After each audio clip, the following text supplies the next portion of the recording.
An Atlanta couple is now suing Emory Healthcare, accusing doctors of losing a piece of a man's skull in between surgeries. This all started back in 2022. These are photos of Fernando Cluster in his hospital bed following surgery to treat an intracerebral hemorrhage.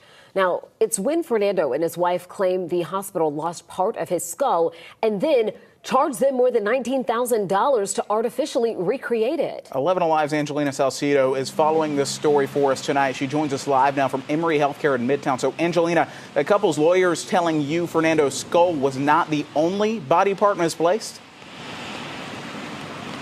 Well, Joe, and you hear that, and it's even hard to fathom that a mix-up like this would happen. The lawyer says that a note in her client's medical file let them know that he was not alone. Now, this all started back in September of 2022 when Fernando Cluster fainted and was left with a very serious brain bleed.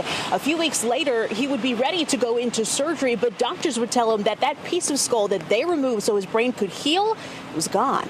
They're scared. They're terrified. Fear it could happen again. Attorney Chloe Dallaire representing Fernando Cluster and his wife trying to get the truth. They got various contradictory messages about why surgery was postponed, and ultimately Emory told them that they had lost and misplaced a part of his skull. This note in his medical file shows doctors couldn't find a bone flap with Cluster's identification, and several others were incomplete or missing patient identification. It's mind-blowing, literally. Cluster would get a 3D synthetic flap implanted weeks later.